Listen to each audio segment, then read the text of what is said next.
All right, here we are. Time at last for Revenge of the Sith read along. I hope that some people actually show up to read with me because I adore this book to no end. Easily my favorite Star Wars book, one of my favorite books of all time, and as I've gone deeper into Matthew Stover's work, it has become he's my favorite author hands down. How's it going, everybody? Welcome. Oh, never mind, but I'm glad you stopped by. Ramping up for... Welcome, Rick. Let's see, let me fix up my shirt a little bit to look less paunchy. Howdy, Panda. How you doing today? Back again. Hello, Rick. We're going to be reading Star Wars The Revenge of the Sith in just a minute. If you've never read it, strongly recommend sticking around or reading it yourself. I think it's easily my favorite Star Wars novel. Yes, hell yeah. Yeah, my biggest concern is, finding a time to place this. Oh, thank you for the corns. Bringing about the rise of General Corncob, which is a long-running gag here. But I absolutely adore this book. I recommend it to everyone and everything that I meet. I've bought copies of Revenge of the Sith for, let's see, my sister, my dad, my brother-in-law, although even that's questionable. I've bought the audiobook so that my brother can read it, and I still think he hasn't. It's so good. It's the best novel ever written. And I'm going to give a couple minutes for, there are a couple of people who have been very excited about this. I don't know 100% who all will be able to make it. Hopefully a handful. But in the meantime, this is just a sort of, a amuse-bouche. We're just prepping for the big event. Well, thank you for sharing the live. I appreciate it. How's it going, Daniel? Howdy, Jeremy. Welcome. We're going to be reading Revenge of the Sith in a couple of minutes. I'll probably start around 10:10. I don't want to wait forever, but I want to give people a chance to catch us because the opening of the book is one of the best parts, That first segment. Oh, howdy, Paige. Welcome. Aw, thank you for the roses. Like I said, we are going to be diving in with Revenge of the Sith in a minute. Oh, and thank you for the heart, too. Ooh. That means, can you try using the fan club stickers? I think I finally have actually fixed them. I thought I'd fixed them last time and I was wrong. But are they actually, they should have no white background now. There should even be a new one with Palpatine. And I'm curious if they work. Oh, and thank you for the big roses, Rick. I don't know the difference between rose sizes. But I appreciate so much all the gifts, everybody. And I didn't actually say thank you for the High Bear page. That as always gets a hello there. Let's see, you just got this book gifted to you 2 days ago. Hell yeah. I hope you love it. And yeah, you could stick around. We'll be reading probably the first chapter. I don't know 100%. I don't have a set point that I'm interested in reaching. But want to get through just enough that it's, a decent live length. We're not going for the full book. That would be quite the marathon. Let's see, how's it going, Bara? General Kenobi, absolutely. He's one of the best parts of this. The amount of detail that's given to Obi-Wan is fantastic. You've read the first 20 pages already? Nice. So I hope you love the rest of it, too. Is that a Mos Eisley shirt? It is. It's a sort of club ad for Mos Eisley Cantina. It's very cute. It was a gift from a couple family members, I think for Christmas, maybe for my birthday. I've found that, there are a handful of people who I have been able to track.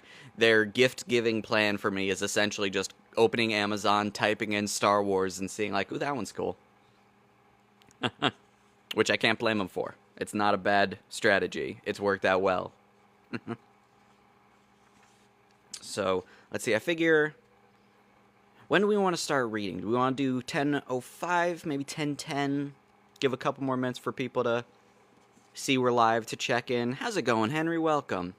We're going to be reading Revenge of the Sith in a minute. But There are a couple of people who I know have said that they wanted to be here for it. The thing is, I don't know, like, what time zone are they in? It could be, 5 a.m. where they are. And that's exactly the problem with live things in general. Let's see, especially the part of Anakin becoming Vader. There was no Vader, just you. Yeah, it's wild that, like, the best part of the book is the ending. It really builds up to the perfect climax. Oh, hi there, Calypso. Little kitty cat. You want to come up? Let's see. Hello there, Stephen. How you doing? Get a little cameo. A YouTube channel read that part, and it's amazing. Oh, nice. Yeah. A part of the appeal of this is, like, I could edit this together and just have my own audiobook of Revenge of the Sith that I made myself, and that sounds very cool. Cats over life. Oh, absolutely. I love these little babies. Stephen, formerly Chris. Okay. Yeah, it's always tricky keeping up with, screen name changes. I myself, like, a part of me considered, my screen name has always just been my name, but a part of me was like, should I, I don't know, change it to Master Alex or Jedi Knight, Alex Skywalker, something like that, to better advertise that this is like a Star Wars page, but I don't know. I feel like I'm now known, at least moderately, as Alex Let's Yo, so it's like I feel like it would be a misstep to change it. Thank you for the follow, Pickles.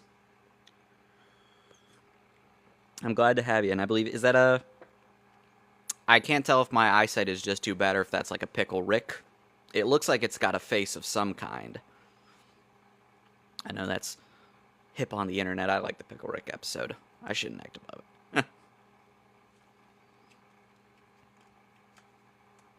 It is a pickle tick or a Pickle Rick? Okay, nice. That's a classic. You can't stay for long, but you want to say you ordered your first Star Wars book in years and you're excited to get it. Hell yeah. Which one'd you get? Cat's attack? No. She's chilling. She's just loafing here next to the tripod.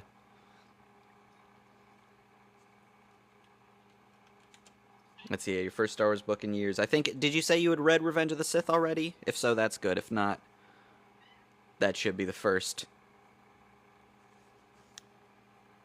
Oh, she is curious. She's sniffing all around. I may need to remove her before she starts messing with my tripod.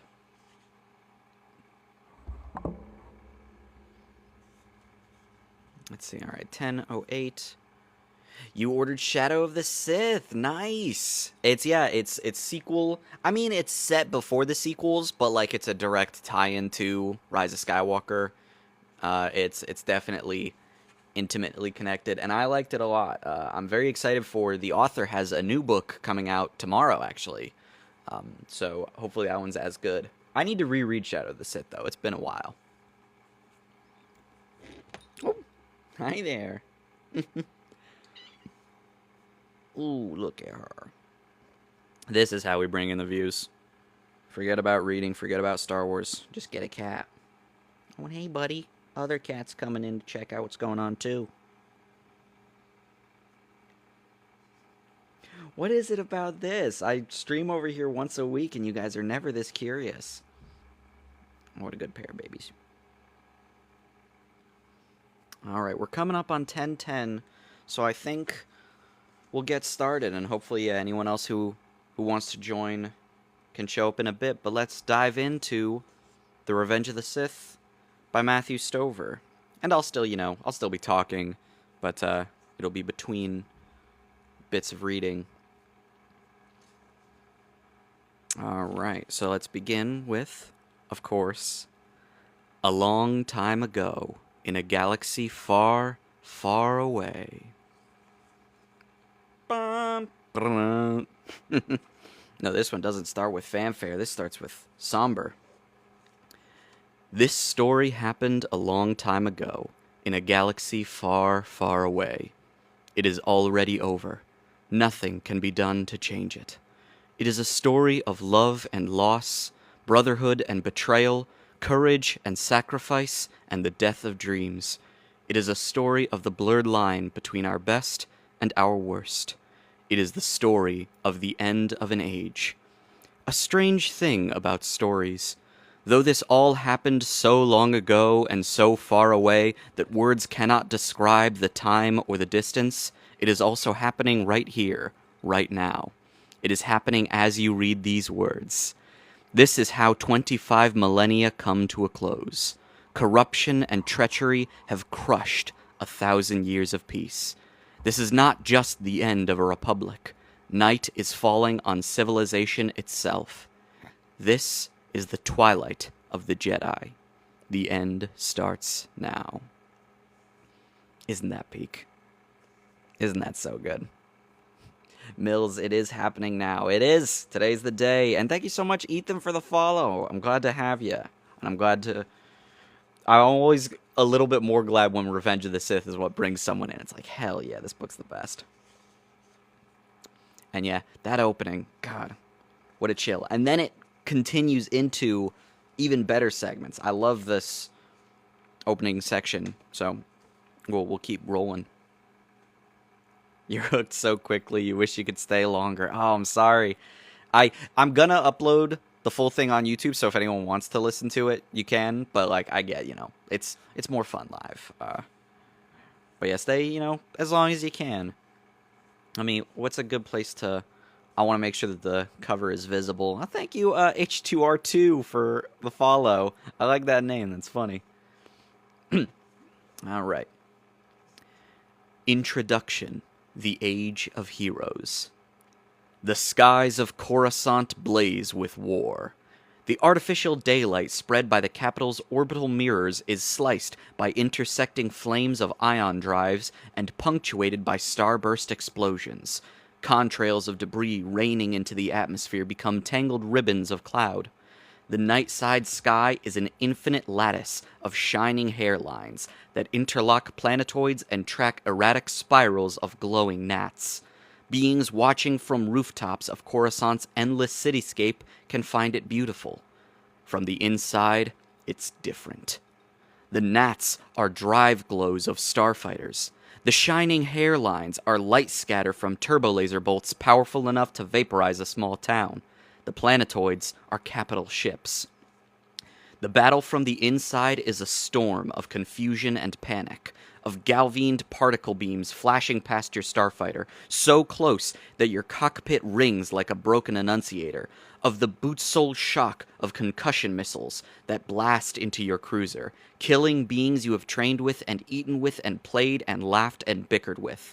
From the inside, the battle is desperation and terror, and the stomach-churning certainty that the whole galaxy is trying to kill you. Across the remnants of the Republic, stunned beings watch in horror as the battle unfolds live on the HoloNet. Everyone knows the war has been going badly. Everyone knows that more Jedi are killed or captured every day, that the Grand Army of the Republic has been pushed out of system after system. But this, a strike at the very heart of the Republic? An invasion of Coruscant itself? How can this happen? It's a nightmare, and no one can wake up. Live via HoloNet, beings watch the separatist droid army flood the government district. The coverage is filled with images of overmatched clone troopers cut down by remorselessly powerful destroyer droids in the halls of the Galactic Senate itself. A gasp of relief. The troopers seem to beat back the attack. There are hugs and even some quiet cheers in living rooms across the galaxy as the separatist forces retreat to their landers and streak for orbit. We won, beings tell each other. We held them off. But then, new reports trickle in. Only rumors at first. That the attack wasn't an invasion at all. That the separatists weren't trying to take the planet. That this was a lightning raid on the Senate itself. The nightmare gets worse. The Supreme Chancellor is missing.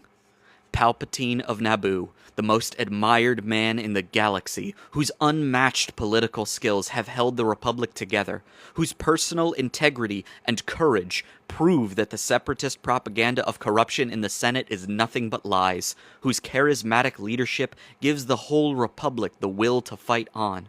Palpatine is more than respected. He is loved. Even the rumor of his disappearance strikes a dagger to the heart of every friend of the Republic. Every one of them knows it in her heart, in his gut, in its very bones.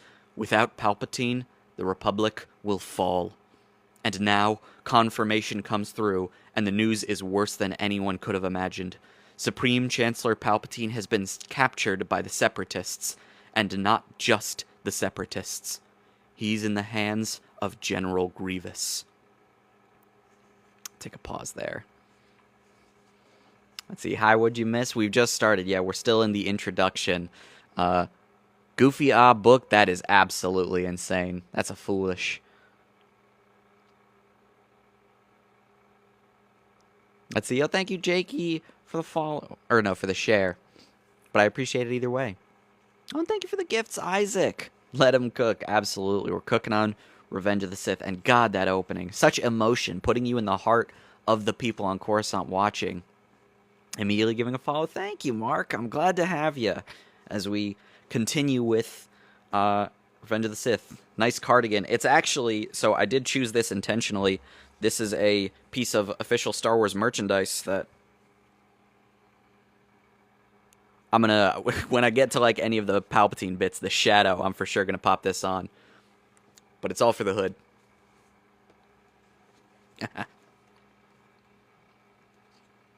Alright, so let's resume. Grievous is not like other leaders of the Separatists. Newt Gunray is treacherous and venal, but he's Nemoidian. Venality and treachery are expected, and in the Chancellor of the Trade Federation there are even virtues. Poggle the Lesser is Archduke of the Weapons Masters of Geonosis, where the war began. He is analytical and pitiless, but also pragmatic, reasonable. The political heart of the Separatist Confederacy, Count Dooku, is known for his integrity, his principled stand against what he sees as corruption in the Senate. Though they believe he's wrong, many respect him for the courage of his mistaken convictions. These are hard beings, dangerous beings, ruthless and aggressive. General Grievous, though, Grievous is a monster.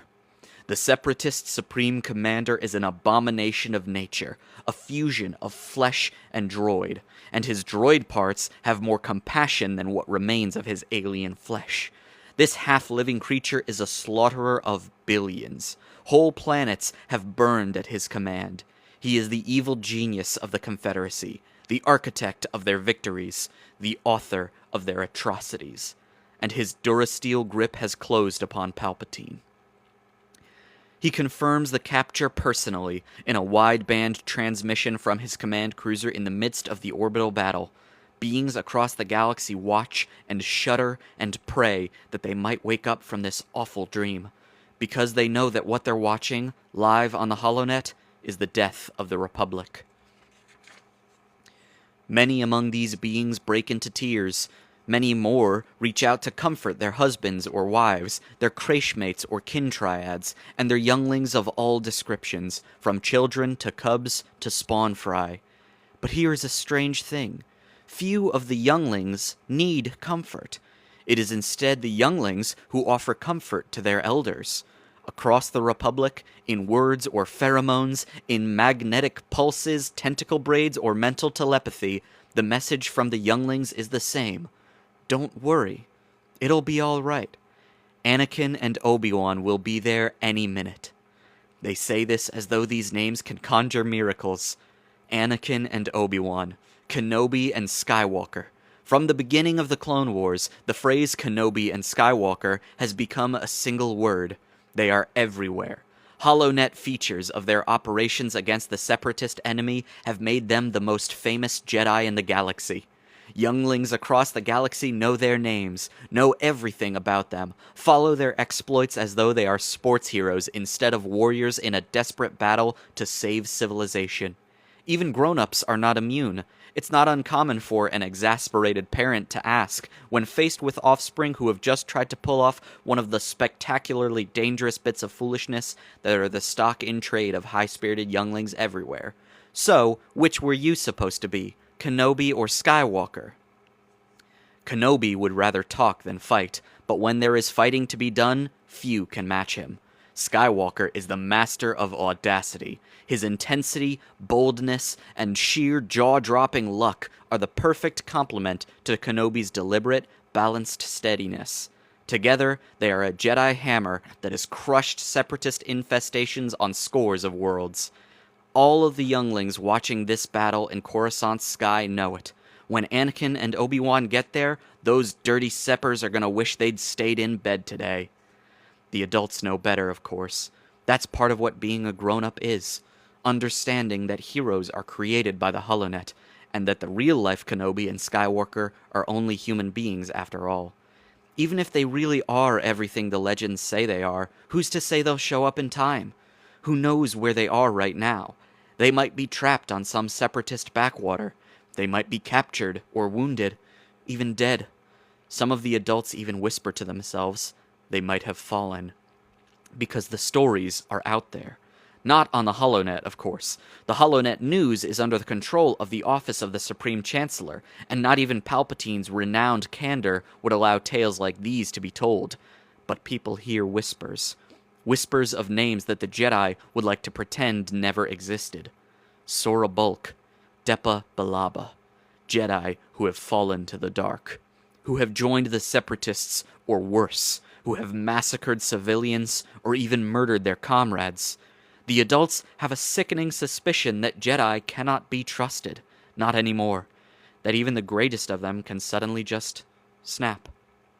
The adults know that legendary heroes are merely legends, and not heroes at all. These adults can take no comfort from their younglings. Palpatine is captured. Grievous will escape. The Republic will fall. No mere human beings can turn this tide. No mere human beings would even try. Not even Kenobi and Skywalker. And so it is that these adults across the galaxy watch the HoloNet with ashes where their hearts should be. Ashes because they can't see two prismatic bursts of real space reversion, far out beyond the planet's gravity well. Because they can't see a pair of starfighters crisply jettison hyperdrive rings and streak into the storm of separatist vulture fighters with all guns blazing. A pair of starfighters. Jedi starfighters. Only two. 2 is enough. 2 is enough because the adults are wrong and their younglings are right. Though this is the end of the Age of Heroes, it has saved its best for last. It's simply peak fiction. Oh my gosh. This book was so good. It is. And I'm glad you enjoyed it. Thank you so much, Just Another Master, for the follow. Oh, I didn't get to say bye to Henry, but I'm glad to see him. My reading voice is amazing. Thank you, Brian. And Mr. Exodia, thank you to the follow. Luca as well, thank you. Artemisa, yes, it is finally time for the Revenge of the Sith read-along, and we've just finished our introduction, which sets the stage beautifully. How's it going, Andre? Can I say, for the first time, I actually have tea in this. It feels fitting for a Jedi. Hello there, Brandon. Welcome. We're doing our Revenge of the Sith read-along, as has long been prophesied. But yeah, that introduction is incredible. The way that it sets up everything about the story. You hear about Jedi falling. People don't trust them anymore. Kenobi and Skywalker as a duo. Perfect lead-in. I also have some water. Gotta keep the throat lubricated, am I right? All right. Let us continue. Part 1. Victory. Prophecy long ago foretold the coming of the read-along. Exactly. Hold on. Pause, Unk. I resent the use of Unk. I'm young. I'm not even 30. I can't pause for long, though. I can give you a minute. Let's see. Someone asked if I had a favorite quote. My favorite quote from this probably is that last one, honestly. I literally, as I'm reading it, I got chills from, Jedi starfighters, only 2. 2 is enough. Like, so good. Ooh. We've reached our first section of the dark, and as I said, let's get a little bit of ambiance. The dark is generous. Its first gift is concealment. Our true faces lie in the dark beneath our skins. Our true hearts remain shadowed deeper still. But the greatest concealment lies not in protecting our secret truths, but in hiding from us the truths of others. The dark protects us from what we dare not know. Its second gift is comforting illusion, the ease of gentle dreams in night's embrace, the beauty that imagination brings to what illusion... the beauty that imagination brings to what would repel in day's harsh light. But the greatest of its comforts is the illusion that the dark is temporary, that every night brings a new day, because it is day that is temporary. Day is the illusion. Its third gift is the light itself. As days are defined by the nights that divide them, as stars are defined by the infinite black through which they wheel, the dark embraces the light and brings it forth from the center of its own self. With each victory of the light, it is the dark that wins. Oh, Palpatine has returned again. Again, that guy just won't stay down. I can't wait for them to do Dark Empire 2 with Rey. I had 50 more clones on my other planet. Ain't keeping me down. Oh, I love those little interludes. Let's see. Should I read chapter titles? Probably. Let's continue. 1. Anakin and Obi-Wan. Anti-fighter flak flashed on all sides. Even louder than the clatter of shrapnel and the snarl of his sublight drives, his cockpit hummed and rang with near hits from the turbo-laser fire of the capital ships crowding space around him. Oh, pardon me. Sometimes his whirling, spinning dive through the cloud of battle skimmed bursts so closely that the energy scatter would slam his starfighter hard enough to bounce his head off the supports of his pilot's chair. Right now, Obi-Wan Kenobi envied the clones. At least they had helmets. "R4," he said on internal comm, "can't you do something with the inertials?" The droid ganged into the socket on his starfighter's left wing, whistled something that sounded suspiciously like a human apology. Obi-Wan's frown deepened. R4-P17 had been spending too much time with Anakin's eccentric astromech. It was picking up R2-D2's bad habits. New bursts of flak bracketed his path. He reached into the Force, feeling for a safe channel through the swarms of shrapnel and sizzling nets of particle beams. There wasn't one. He locked a snarl behind his teeth, twisting his starfighter around another explosion that could have peeled its armor like an overripe Arthurian starfruit. He hated this part. Hated it. Flying's for droids. His cockpit speakers crackled. "There isn't a droid made that can outfly you, Master." He could still be surprised by the depth of that voice, the calm confidence, the maturity. It seemed that only last week Anakin had been a 10-year-old who wouldn't stop pestering him about Form 1 lightsaber combat. "Sorry," he muttered, kicking into a dive that slipped a turbolaser burst by no more than a meter. "Was that out loud?" "Wouldn't matter if it wasn't. I know what you're thinking." "Do you?" He looked up through the cockpit canopy to find his one-time Padawan flying inverted, mirroring him so closely that, but for the transparisteel between them, they might have shaken hands. Obi-Wan smiled up at him. "Some new gift of the Force?" "Not the Force, Master. Experience. That's what you're always thinking." Obi-Wan kept hoping to hear some of Anakin's old cocky grin in his tone, but he never did. Not since Jabim. Perhaps not since Geonosis. The war had burned it out of him. Obi-Wan still tried, now and again, to spark a real smile in his former Padawan, and Anakin tried to answer. They both still tried to pretend the war hadn't changed them. "Ah." Obi-Wan took a hand from the starfighter's control yoke to direct his upside-down friend's attention forward. Dead ahead, a blue-white point of light splintered into 4 laser-straight trails of ion drives.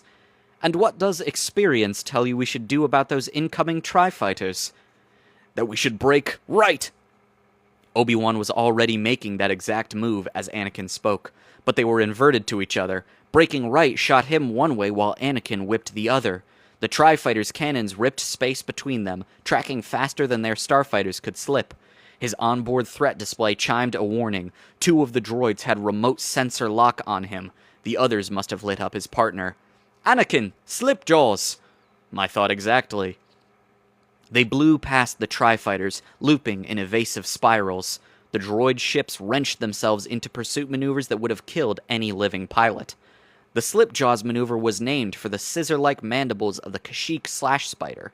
Droids closing rapidly on their tails, cannon fire stitching space on all sides. The 2 Jedi pulled their ships through perfectly mirrored rolls that sent them streaking head-on for each other from opposite ends of a vast Republic cruiser. For merely human pilots, this would be suicide. By the time you can see your partner's starfighter streaking towards you at a respectable fraction of light speed, it's already too late for your merely human reflexes to react. But these particular pilots were far from merely human. The Force nudged hands on control yokes, and the Jedi starfighters twisted and flashed past each other belly to belly, close enough to scorch each other's paint. TIE-fighters were the Trade Federation's latest space superiority droid, but even the electronic reflexes of the TIE-fighters' droid brains were too slow for this. One of his pursuers met one of Anakin's head-on. Both vanished in a blossom of flame. Let's see. Obi-Wan's droid phobia, you always forget about that. It's kind of just everyone except Anakin. Anakin is the only one who sees droids as people. Real quick, can y'all hear any, skittering and clattering over here? My cat is poking at stuff and knocking things over like a little punk. Oh, thank you for all the gifts, Paige. I want to know if I need to remove him or if he's content to hang out here. Buddy. I'm going to need to fix those later. Those are our Christmas lights. He's fine? Okay, well, that's good. Let's see, we got a high bear. That always gets a hello there. Well, in that case, we'll keep moving. Yeah, but he thinks about how droids aren't people a lot. That's true. I think Obi-Wan, I mean, he's right. They aren't people. Dang it, that still is a white background on Kylo Ren. I gotta figure out, is there a way to get rid of those, or am I just fooling myself? Do I need to give it a background? Tell me, is the one of Palpatine there, the sticker? I made a Palpatine looking at the burning Jedi Temple, so that'll confirm at least if my updates are in place, or if this is just the old one still.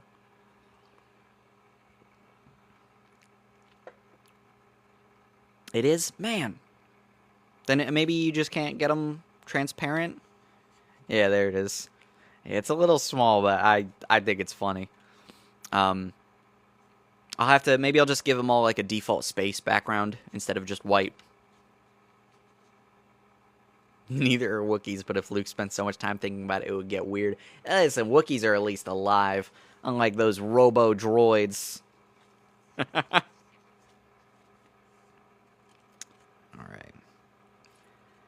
The shock wave of debris and expanding gas rocked Obi-Wan. He fought the control yoke, barely keeping his starfighter out of a tumble that would have smeared him across the cruiser's ventral hull.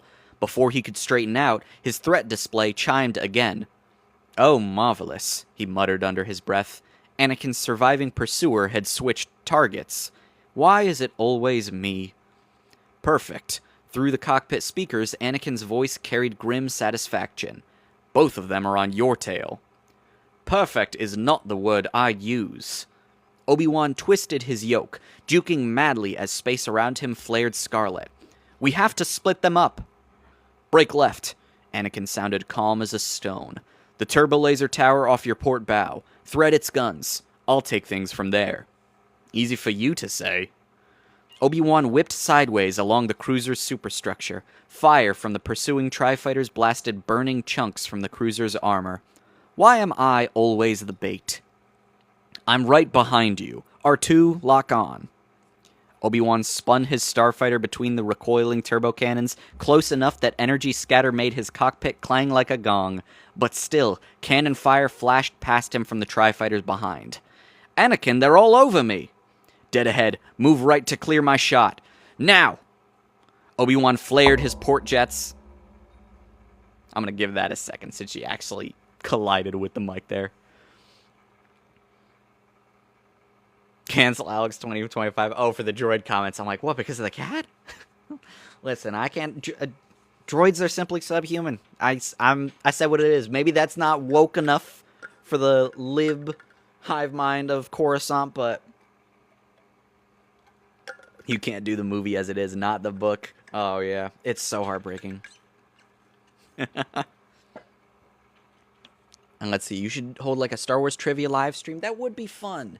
Maybe I've been saying I want to go on Dyad in the Forces Jeopardy, but they're waiting for a good time. But maybe like my own trivia show would be fun. I don't know, maybe like Who Wants to Be a Millionaire in Star Wars? Because I don't want to do just Jeopardy again, you know? Even though it's my favorite one. 7, 8, 9 don't exist. It was just as annoying when people said that about the prequels when I was a kid. You have a very chill vibe. Nice cardigan. Thank you.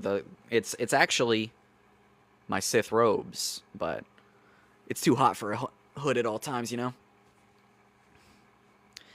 Droid phobia is heartbreaking. I thought better of you. Listen, these woke Jedi are absolutely rampaging through the galaxy. Alright, let's hop back in. Where was I?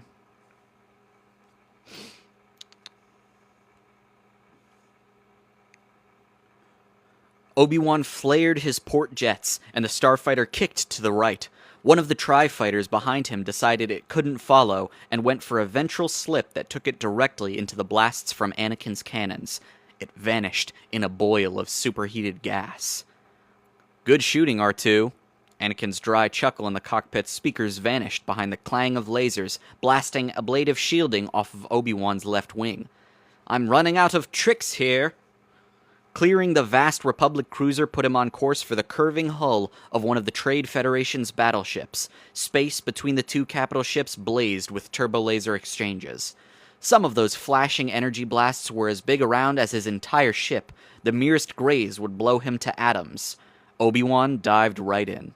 He had the Force to guide him through, and the Tri-Fighter had only its electronic reflexes. But those electronic reflexes operated at roughly the speed of light. It stayed on his tail as if he were dragging it by a tow cable. When Obi-Wan went left and Anakin right, the Tri-Fighter would swing halfway through the difference. The same with up and down.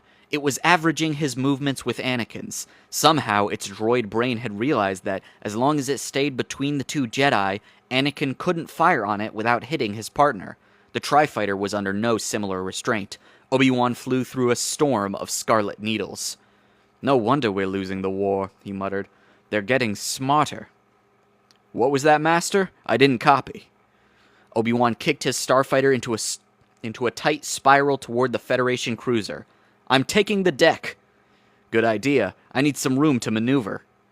Cannon fire tracked closer. Obi-Wan's cockpit speakers buzzed. Cut right, Obi-Wan. Hard right. Don't let him get a handle on you. R2, lock on. Obi-Wan's starfighter streaked along the curve of the Separatist cruiser's dorsal hull. Anti-fighter flak burst on all sides as the cruiser's guns tried to pick him up. He rolled a right wing over into the service trench that stretched the length of the cruiser's hull.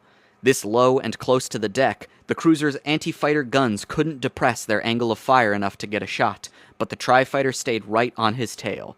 At the far end of the service trench, the massive support buttresses of the cruiser's towering bridge left no room for even Obi-Wan's small craft. He kicked his starfighter into a half-roll that whipped him out of the trench and shot him straight up the tower's angled leading edge.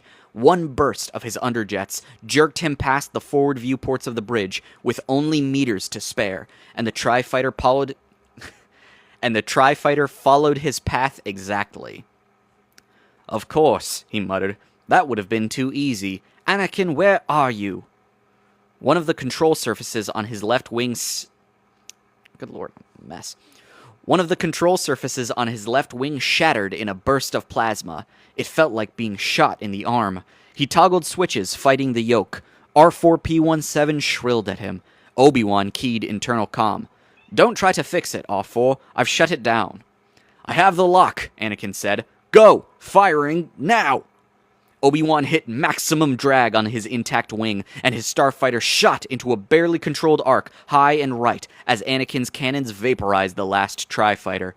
Obi-Wan fired retros to stall his starfighter in the blind spot behind the Separatist cruiser's bridge. He hung there for a few seconds to get his breathing and heart under control.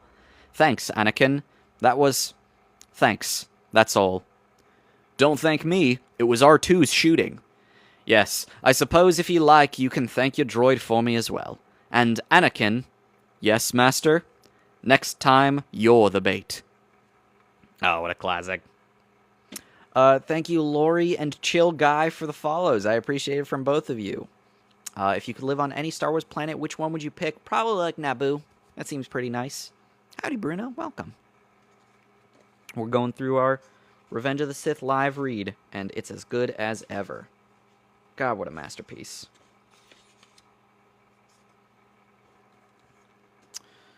All right, you know what, hang on. Let me take a sip of my tea, my water. Try and get a hold of my tongue. I feel like I'm making more flubs the longer I go. R2 takes the high road against the constant discrimination. It's R2, you know. He's like, I can't expect humans to understand how much smarter a droid is than them. It's kind of like Meeber Gascon saying that he's like the greatest general in the public. Like, okay, sure. Whatever you say, little guy.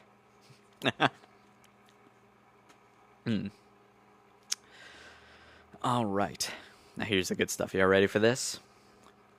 This is Obi-Wan Kenobi, a phenomenal pilot who doesn't like to fly, a devastating warrior who'd rather not fight, a negotiator without peer who frankly prefers to sit alone in a quiet cave and meditate, Jedi Master, General in the Grand Army of the Republic, member of the Jedi Council, and yet, inside, he feels like he's none of these things. Inside, he still feels like a Padawan. It is a truism of the Jedi Order that a Jedi Knight's education truly begins only when he becomes a master, that everything important about being a master is learned from one's student. Obi-Wan feels the truth of this every day. He sometimes dreams of when he was a Padawan in fact as well as feeling. He dreams that his own master, Qui-Gon Jinn, did not die at the plasma-fueled generator core in Theed. He dreams that his master's wise guiding hand is still with him. But Qui-Gon's death is an old pain, one with which he long ago came to terms. A Jedi does not cling to the past. And Obi-Wan Kenobi knows, too, that to have lived his life without being master to Anakin Skywalker would have left him a different man, a lesser man. Anakin has taught him so much. Obi-Wan sees so much of Qui-Gon in Anakin that sometimes it hurts his heart. At the very least, Anakin mirrors Qui-Gon's flair for the dramatic, and his casual disregard for rules. Training Anakin, and fighting beside him all these years, has unlocked something inside Obi-Wan. It's as though Anakin has rubbed off on him a bit, and has loosened that clenched jaw insistence on absolute correctness that Qui-Gon always said was his greatest flaw. Obi-Wan Kenobi has learned to relax. He smiles now, and sometimes even jokes, and has become known for the wisdom gentle humor can provide. Though he does not know it, his relationship with Anakin has molded him into the great Jedi Qui-Gon always said he might someday be. It is characteristic of Obi-Wan that he is entirely unaware of this. Being named to the Council came as a complete surprise. Even now, he is sometimes astonished by the faith the Jedi Council has in his abilities, and the credit they give to his wisdom. Let's see, hang on, what?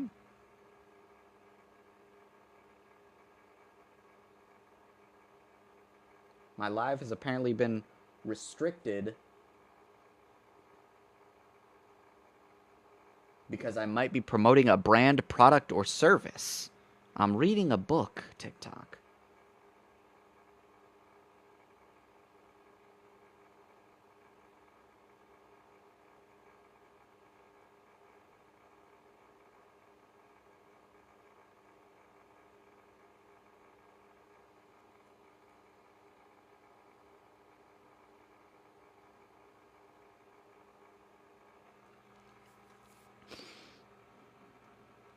Maybe they think it's publicity for the book. I guess. I mean, I suppose in the loosest sense, I'm promoting reading this, but like calling it promoting a product is saying any book is good a product endorsement? That's ridiculous.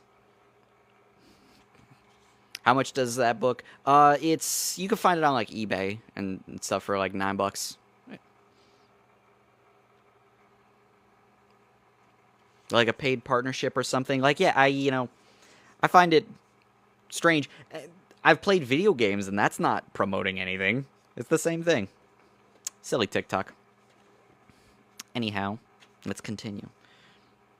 It's no problem. The Botman. You can also find like there's the deluxe edition out now. That one's more expensive, but it comes with like author's notes. It's very good, and it's gorgeous.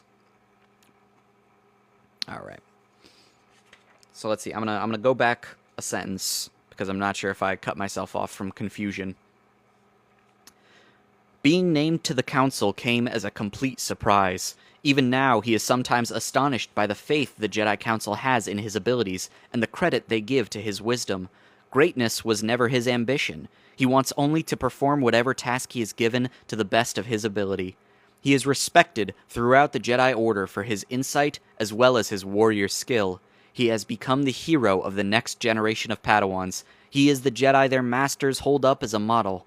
He is the being that the Council assigns to their most important missions. He is modest, centered, and always kind. He is the ultimate Jedi, and he is proud to be Anakin Skywalker's best friend. What a heartbreaker.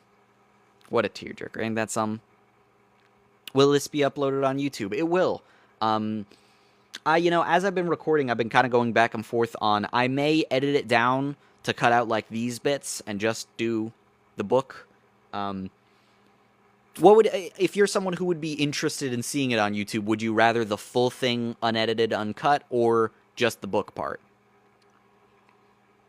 Nice, you missed the start. Well, yeah, that'll absolutely be in there. Let me actually, by the way, I want to scroll back. I think I saw, thank you, Assassin01 for the follow. I appreciate it. I don't think I had gotten to say that to you. But yeah, those little freeze frames where, yeah, this is Obi-Wan Kenobi, this is Count Dooku, this is Anakin Skywalker, they are really what makes this book magnificent. It's so good.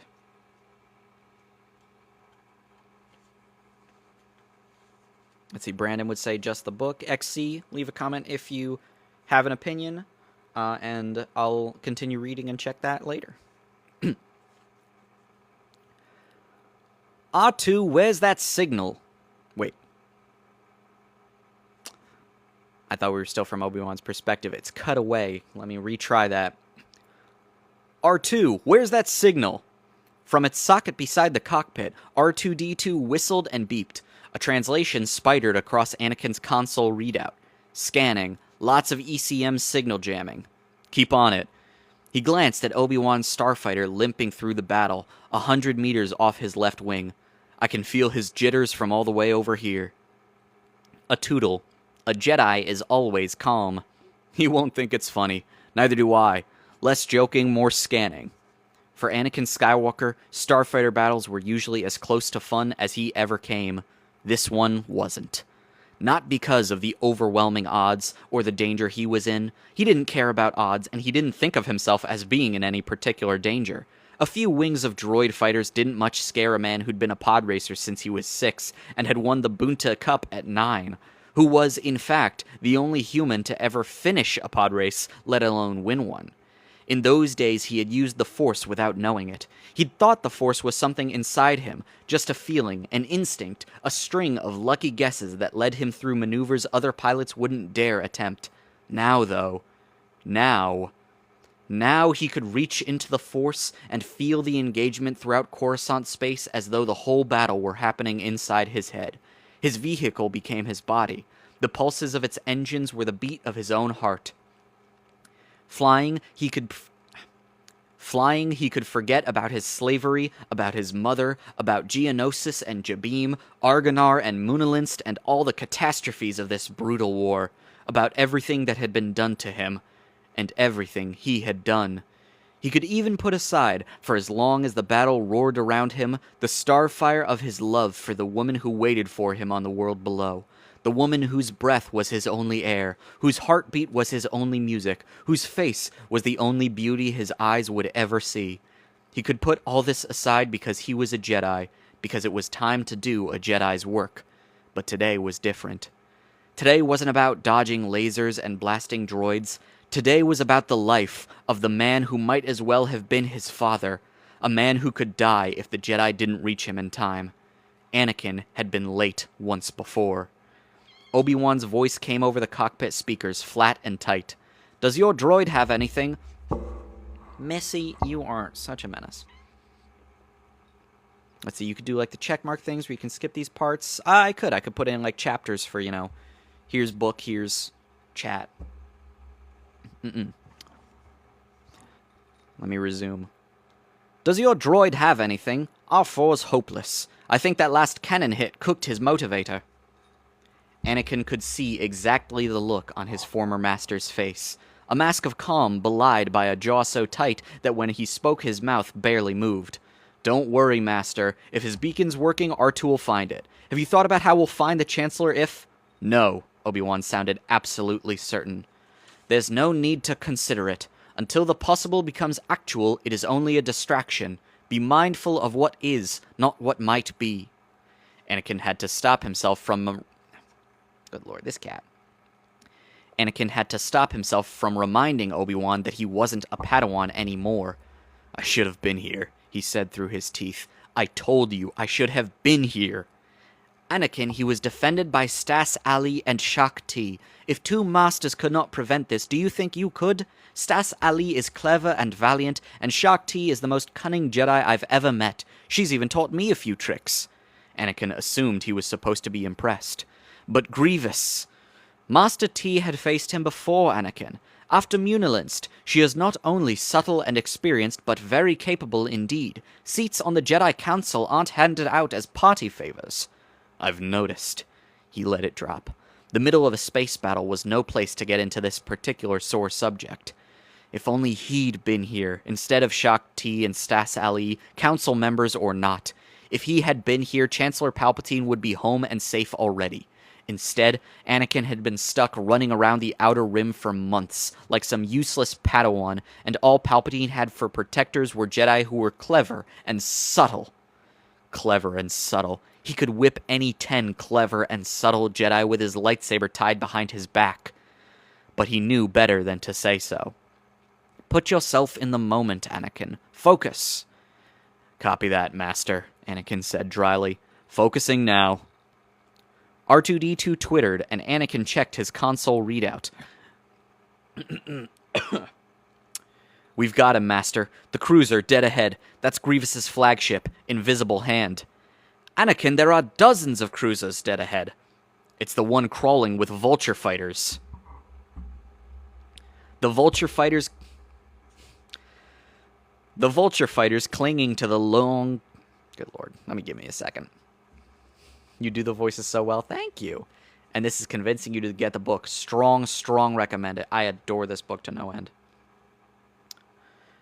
The vulture fighters clinging to the long curves of the Trade Federation cruiser indicated by Palpatine's beacon gave it eerily lifelike ripples, like some metallic marine predator bristling with Alderaanian walking barnacles. "Oh, that one."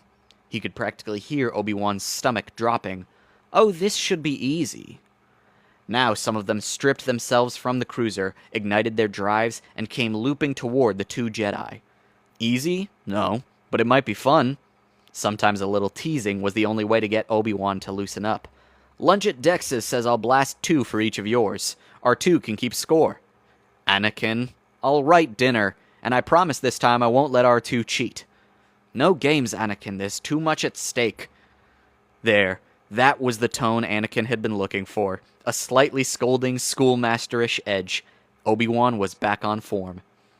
"Have your droid tight beam a report to the temple, and send out a call for any Jedi and starfighters. We'll come at it from all sides." "Way ahead of you." But when he checked his comm readout, he shook his head. There's still too much ECM. R2 can't raise the temple. I think the only reason we can even talk to each other is that we're practically side by side." "And Jedi beacons?" "No joy, Master." Anakin's stomach clenched, but he fought the tension out of his voice.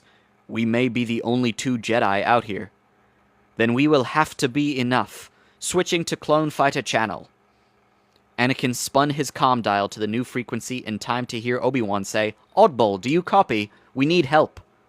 The clone captain's helmet speaker flattened the humanity out of his voice. "Copy, Red Leader." "Mark my position and form your squad behind me. We're going in." "On our way." The droid fighters had lost themselves against the background of the battle, but R2 was tracking them on scan. Anakin shifted his grip to his starfighter's control yoke. 10 vultures inbound, high and left to my orientation. More on the way. "I have them." "Anakin, wait. The cruiser's base shields have dropped. I'm reading 4, no, 6 ships incoming." Obi-Wan's voice rose. "Tri-fighters, coming in fast." Anakin's smile tightened. This was about to get interesting. "Tri-fighters first, Master. The vultures can wait." "Agreed. Slip back and right. Swing behind me. We'll take them on the slant." Let Obi-Wan go first? With a blown left control surface and a half-crippled R-unit? With Palpatine's life at stake? Not likely. "Negative," Anakin said. "I'm going head-to-head. See you on the far side." "Take it easy. Wait for Oddball in Squad 7. Anakin!" He could hear the frustration in Obi-Wan's voice as he kicked his starfighter sublates and surged past. His former master still hadn't gotten used to not being able to order Anakin around. Not that Anakin had ever been much for following orders, Obi-Wan's or anyone else's. "Sorry we're late." The digitized voice of a clone whose call sign was Oddball sounded as calm as if he were ordering dinner. "We're on your right, Red Leader. Where's Red 5? "Anakin, form up." But Anakin was already streaking to meet the Trade Federation fighters. "Incoming!" Obi-Wan's familiar sigh came clearly over the comm. Anakin knew exactly what the Jedi Master was thinking. The same thing he was always thinking. He still has much to learn. Anakin's smile thinned to a grim straight line as enemy starfighters swarmed around him, and he thought the same thing he always thought. We'll see about that. He gave himself to the battle, and his starfighter whirled and his cannons hammered, and droids on all sides began to burst into clouds of debris and superheated gas. This was how he relaxed. Oh, I'll take another pause there. Let me get some water. But even that, the banter between them is perfect. The, interplay between the characters. It's such a great capture of everyone in the series. This is, every character in it at their best. Let me check. Is my TikTok still not being allowed? It said I could fix it by adding a product to the cart. So that, then, it thinks I'm doing a paid promotion. I could confirm that I'm doing a paid promotion. But, they don't even have the actual book on live. All they have is the deluxe edition, which I'm not necessarily reading. But I don't know. I'll hold off. We'll see maybe next time. In the meantime, hang on. Some tea, too.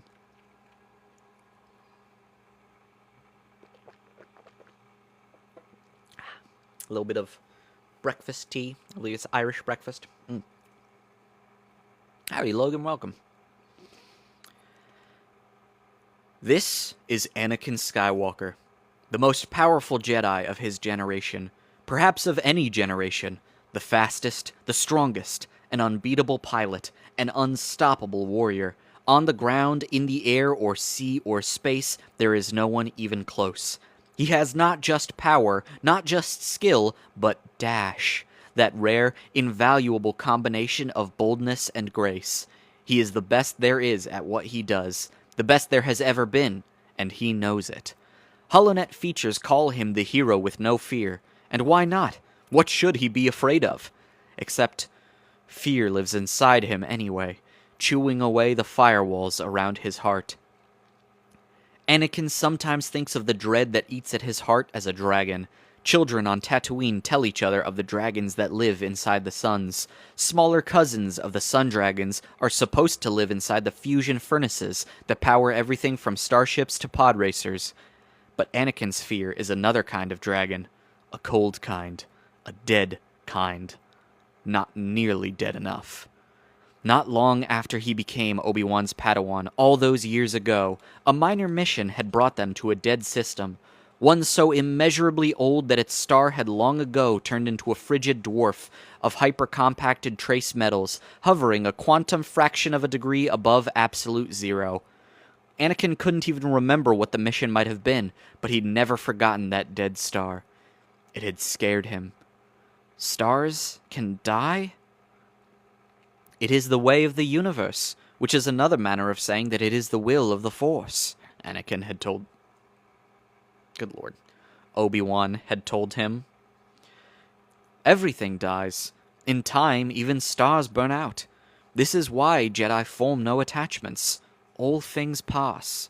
To hold on to something, or someone, beyond its time is to set your selfish desires against the Force. That is a path of misery, Anakin. The Jedi do not walk it.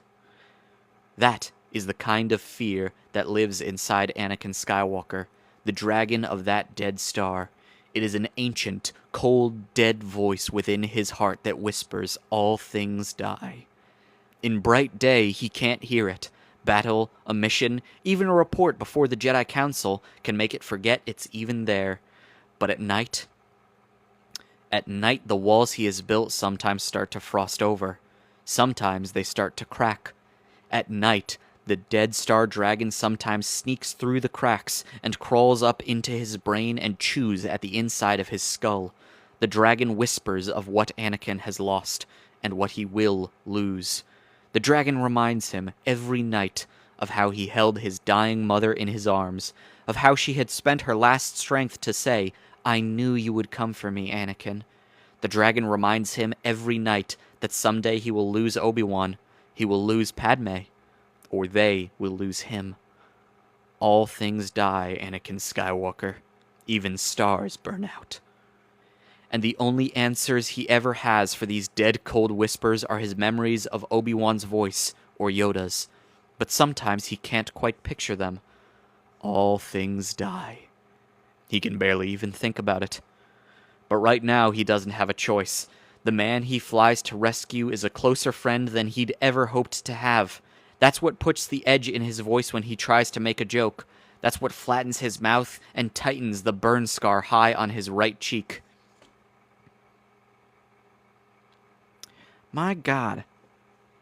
I got the notification again that I'm promoting a product. You know what? I'll add the Revenge of the Sith Deluxe Edition. I am technically, reading Revenge of the Sith. I didn't want a product because it changes, the tone of the live, if I'm advertising, but if it's going to keep flagging me if I don't, we'll pin that. There we go. Now we're promoting something, TikTok. You happy? It's a good product. I do recommend it. If anyone doesn't have the deluxe edition, strong recommend. Matthew Stover, even when you're not reading the prose he writes, just notes, interviews, anything, he is such a delight to read. Every single thing about him. This book is really good. You have to get it soon. If you get the deluxe edition, get it here. If you're getting the regular edition, I wrote to the people that I know that sell books on TikTok and said, hey, can you restock Revenge of the Sith? Because I'm always advertising this book, and I would love to, be able to direct people here. But, you can get the regular edition for, $10. I shouldn't say elsewhere, because now that it's a promoted post, TikTok will yell at me if I do. But you don't need to get the deluxe edition, I'm running out of air. Let's see. I think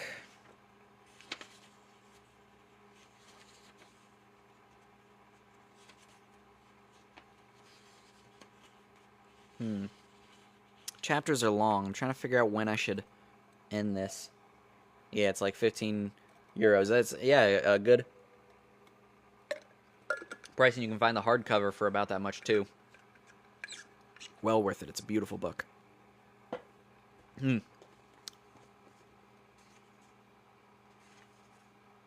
going to take a second and figure out when do I want to end this, because there is still a lot left in Chapter 1. and I don't know... No, you know what? I can make it to chapter 2. I think we'll go for the first chapter. Alright, where was I? The Supreme Chancellor has been family to Anakin. Always there, always caring, always free with advice and unstinting aid.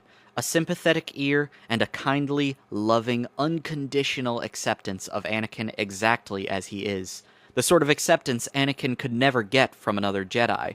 Not even from Obi-Wan. He can tell Palpatine things that he could never share with his master. He can tell Palpatine things that he can't even tell Padme.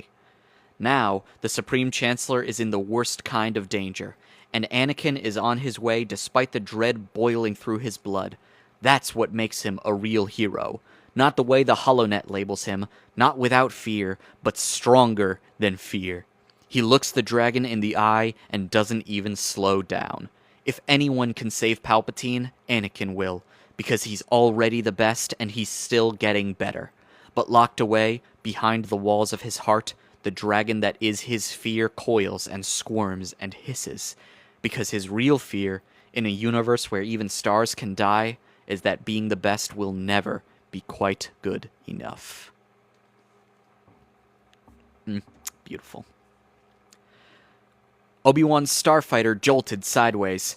Anakin whipped by him and used his forward attitude jets to kick himself into a skew flip, facing backward to blast the last of the tri-fighters on his tail. Now, there were only vulture droids left. A lot of vulture droids. Did you like that one, Master?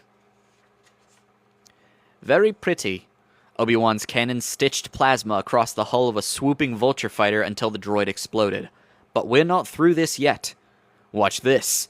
Anakin flipped his starfighter again and dived, spinning, directly through the flock of vulture droids. Their drives blazed as they came around. He led them streaking for the upper deck of a laser-scarred separatist cruiser. I'm gonna lead them through the needle. Don't lead them anywhere. Obi-Wan's threat display tallied the vultures on Anakin's tail. 12 of them. 12. First Jedi principle of combat. Survive. No choice. Anakin slipped his starfighter through the storm of cannon fire. Come down and thin them out a little. Obi-Wan slammed his control yoke forward, as though jamming it against its impact rest would push his battered fighter faster in pursuit. Nothing fancy, R4. As though the damaged droid were even capable of anything fancy. Just hold me steady.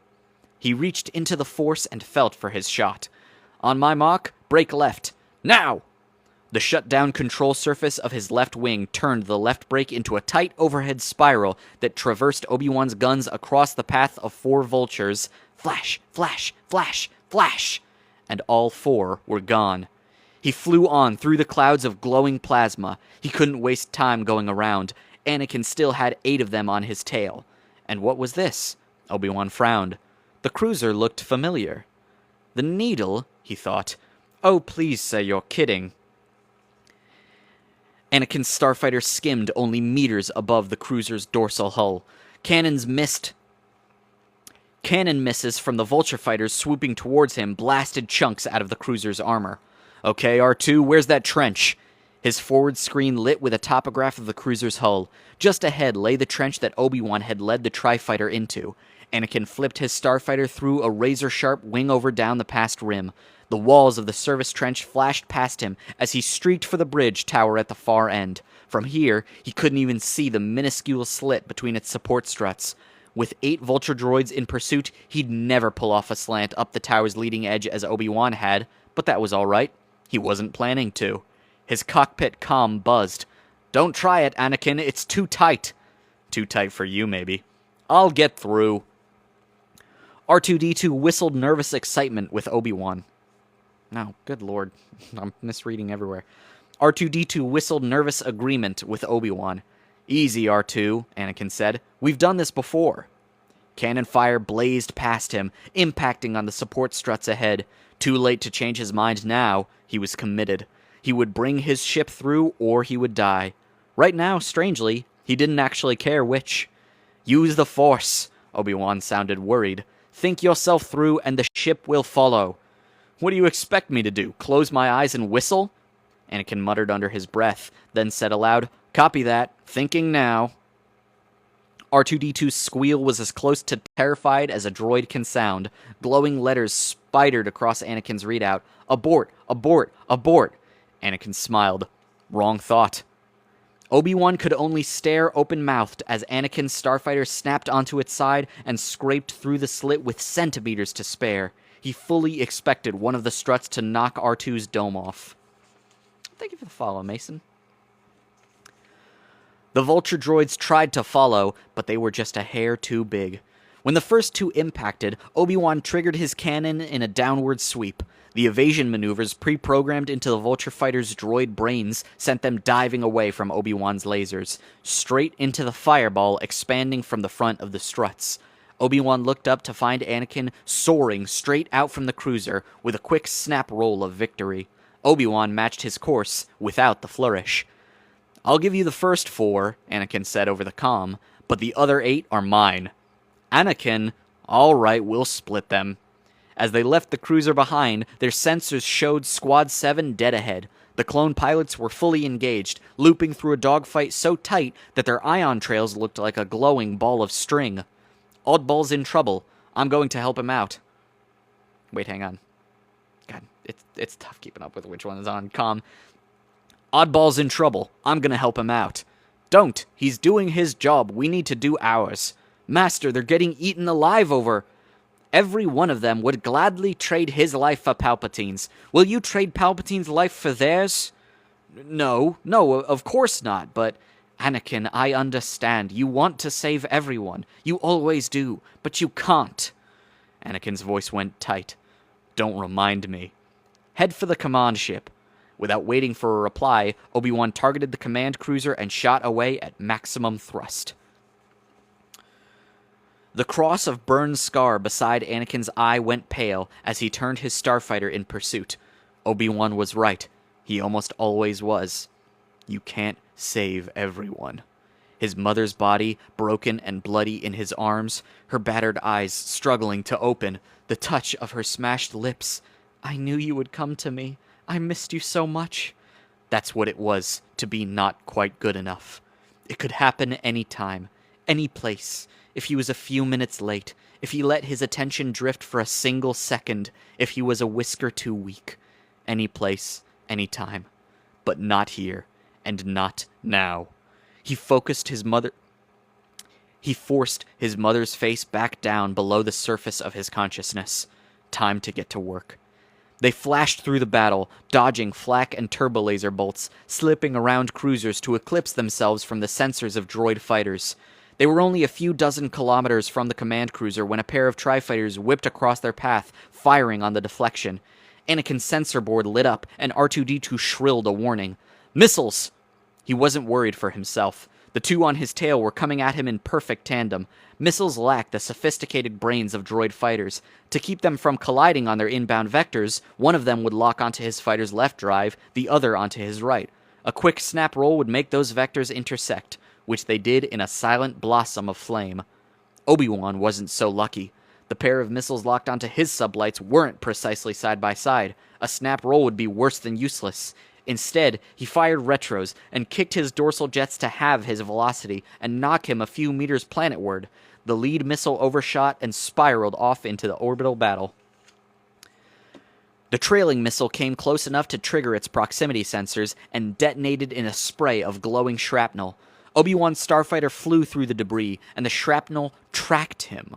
Little silver spears flipped themselves into his path and latched onto the starfighter's skin, then split and sprouted spidery arrays of jointed arms that pried up his hull plates, exposing the starfighter's internal works to multiple circular whorls of blade like ancient mechanical bone saws. This was a problem. "I'm hit!" Obi-Wan sounded more irritated than concerned. "I'm hit!" "I have visual." Anakin swung his starfighter into closer pursuit. "Buzz droids, I count 5. "Get out of here, Anakin. There's nothing you can do." "I'm not leaving you, Master." Cascades of sparks fountained into space from the buzz droid's saws. "Anakin, the mission! Get to the command ship! Get the Chancellor!" "Not without you," Anakin said through his teeth. One of the buzz droids crouched beside the cockpit, silvery arms grappling with R4. Another worked on the starfighter's nose, while a third skittered through the ventral hydraulics. The last two of the aggressive little mechs had spidered to Obi-Wan's left wing, working on that damaged control surface. "You can't help me," Obi-Wan still maintained his Jedi calm. "They're shutting down the controls." "I can fix that." Anakin brought his starfighter into line only a couple of meters off Obi-Wan's wing. "Steady," he muttered. "Steady," and triggered a single burst of his round-side cannon that blasted the two buzz droids into gouts of molten metal, along with most of Obi-Wan's left wing. Anakin said, "Whoops." Would have been better if Palpatine had died instead of Oddball. That it would. Hate that guy. All my homies hate Palpatine. Oh, thank you for the donut, Daft Fat Nurse. I appreciate it. And thank you, Austin, for the follow. Ugh. Battle of Coruscant. I do think, there's something to be said about seeing it visually. In the movie, it's nice, but this one just really gives you a visceral feel of how intense things are.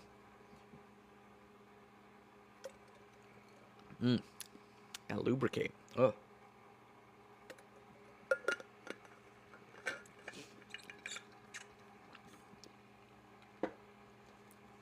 Let me adjust my seating a little. Open up the diaphragm a bit. Oh, buddy. Got a cat roaming around again. Gosh, these happen so frequently. Can I turn the hello there off? And I need to find out how to adjust those. I don't even remember how I set that up.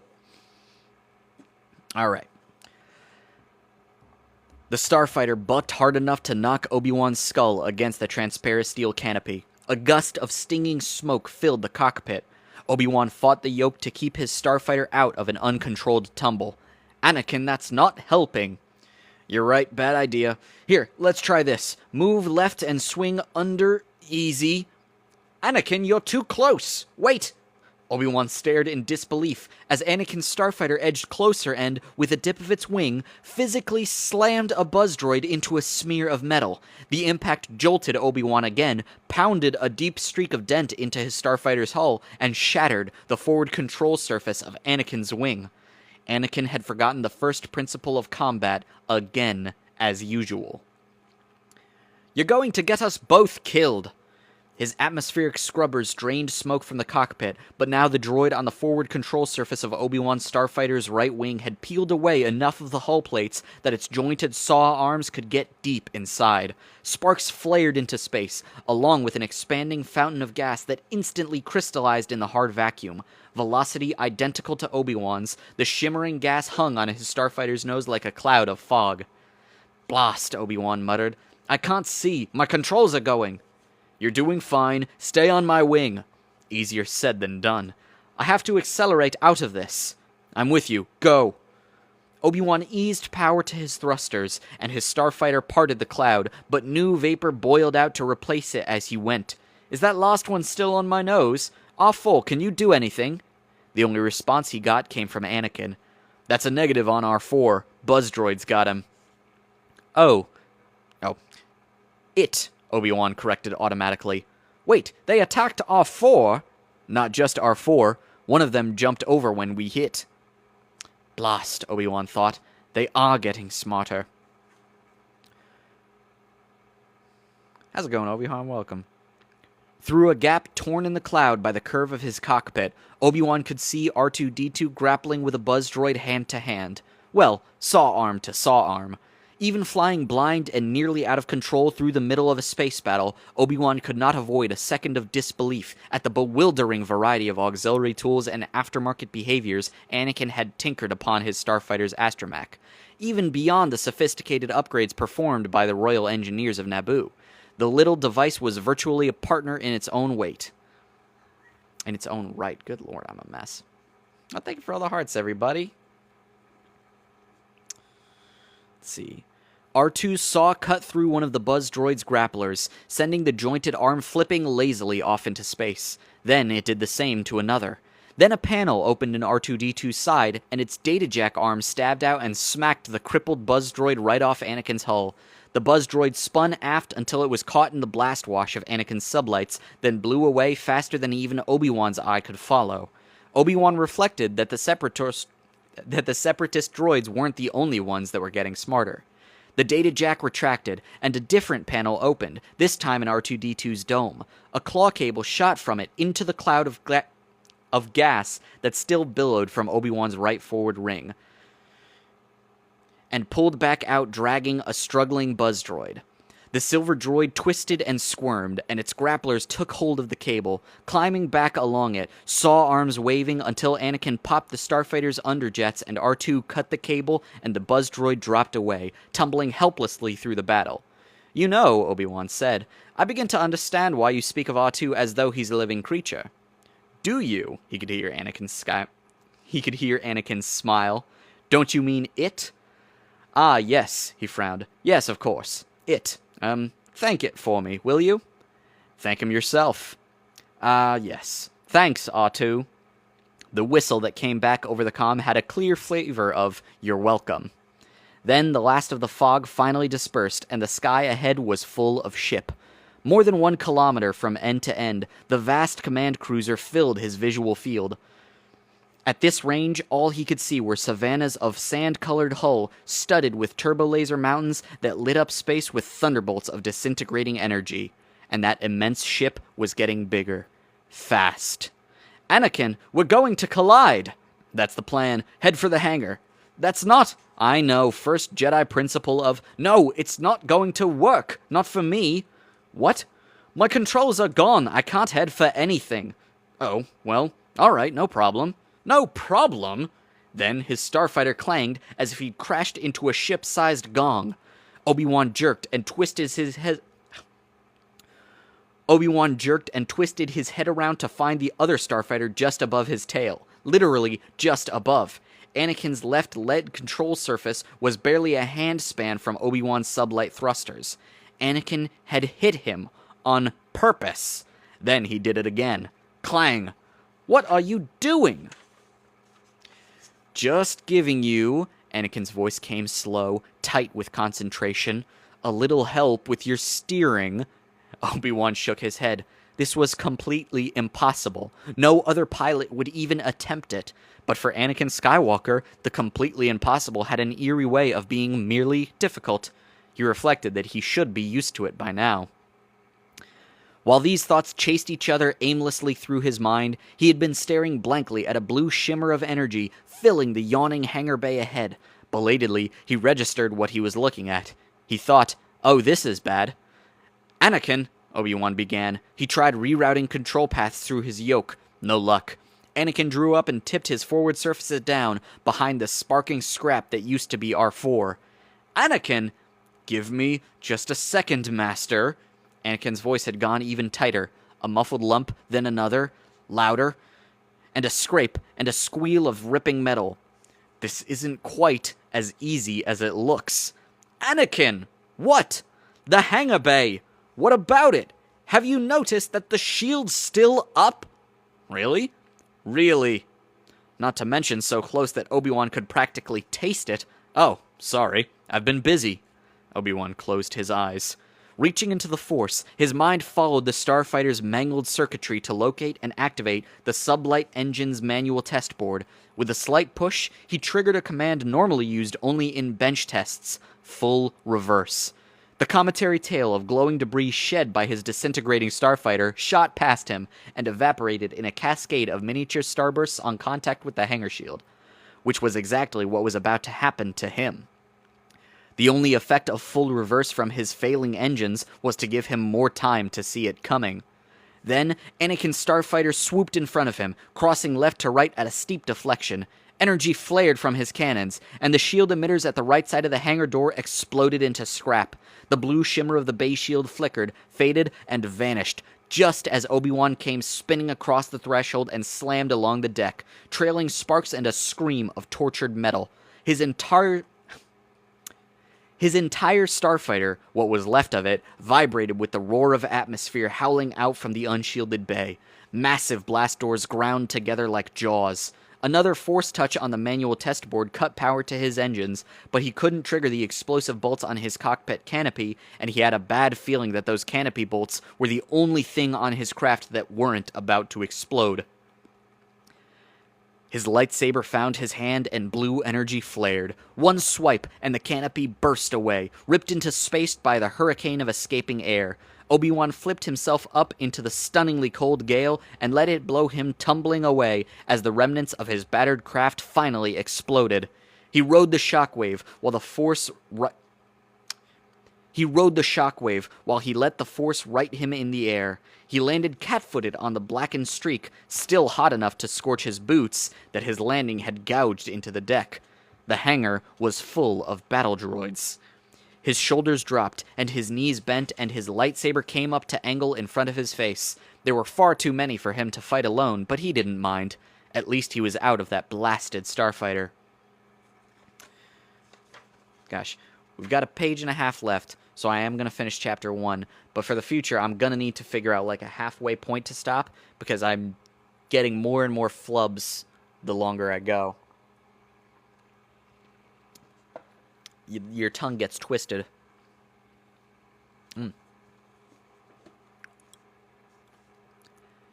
Anakin slipped his craft toward the hangar through a fountain of junk and flash-frozen gas. One last touch of the yoke twisted his starfighter through the closing teeth of the blast doors just as Obi-Wan's canopy went the other way. Obi-Wan's ship was a hunk of glowing scrap, punctuating a long, smoking skid mark. Obi-Wan himself, beard rimed with frost, lightsaber out and flaming, stood in a tightening ring of battle droids. Anakin slewed his starfighter into a landing that scattered droids with the particle burst from his sublight thrusters, and for 1 second he was 9 years old again, behind the controls of a starfighter in the Theed Royal hangar, his first touch of a ship's real cannons blasting battle droids. He'd have done the same right here, except that Palpatine was somewhere on this ship. They just might need one of the light shuttles in this hangar to get the Chancellor safely to the surface. A few dozen cannon blasts bouncing around in here could wreck them all. This he'd have to do by hand. One touch blew his canopy, and he sprang from the cockpit, flipping upwards to stand on the wing. Battle droids opened fire instantly, and Anakin's lightsaber flashed. R2, locate a computer link. The little droid whistled at him, and Anakin allowed himself a tight smile. Sometimes he thought he could almost understand the droid's electrosonic code. Don't worry about us. Find Palpatine. Go on, I'll cover you. R2 popped out of its socket and bounced to the deck. Anakin jumped ahead of it into a cascade of blaster fire and let the Force direct his blade. Battle droids began to spark and collapse. Get to that link, Anakin had to shout above the whine of blasters and the roar of exploding droids. I'm going for Obi-Wan. No need. Anakin whirled to find Obi-Wan right behind him, in the act of slicing neatly through the brain case of a battle droid. I appreciate the thought, Anakin, the Jedi Master said with a gentle smile, but I've already come for you. Oh. And here we are. The last bit, one of the best. Let me get another sip of water, get myself at peak form to read off one of the best passages in the book.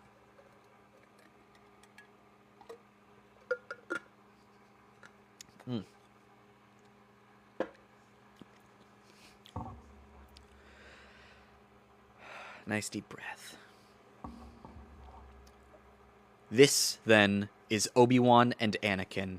They are closer than friends, closer than brothers. Though Obi-Wan is 16 standard years Anakin's elder, they have become men together. Neither can imagine life without the other. The war has forged their two lives into one. The war that has done this is not the Clone Wars. Obi-Wan and Anakin's war began on Naboo, when Qui-Gon Jinn died at the hand of a Sith Lord. Master and Padawan and Jedi Knights together, they have fought this war for 13 years. Their war is their life, and their life is a weapon. Say what you will about the wisdom of ancient Master Yoda, or the deadly skill of grim Mace Windu, the courage of Ki-Adi-Mundi, or the subtle wiles of Shak-Ti, the greatness of all these Jedi is unquestioned, but it pales next to the legend that has grown around Kenobi and Skywalker. They stand alone. Together, they are unstoppable, unbeatable. They are the ultimate go-to guys of the Jedi Order. When the good guys absolutely, positively have to win, the call goes out. Obi-Wan and Anakin always answer. Whether Obi-Wan's legendary cleverness might beat Anakin's raw power, straight up no rules, is the subject of schoolyard fistfights, crash pool wriggle matches, and pod chamber stink wars across the Republic. These struggles always end, somehow, with the combatants on both sides admitting that it doesn't matter. Anakin and Obi-Wan would never fight each other. They couldn't. They're a team. They're the team. And both of them are sure they always will be. Oh, that makes the ending of Revenge of the Sith much more sad. Oh yeah, it does. It's the most, like, punch in the gut way of ending the chapter, is just this beautiful rendition of, yeah, they're best friends, closer than brothers, unmatched. And both of them are sure they always will be. I think, actually, let me check my deluxe edition, if that's what we're advertising here.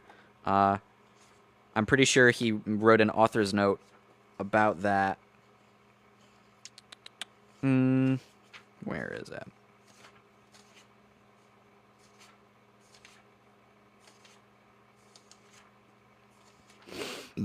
It's funny, there's a couple more pages because there are author notes in there.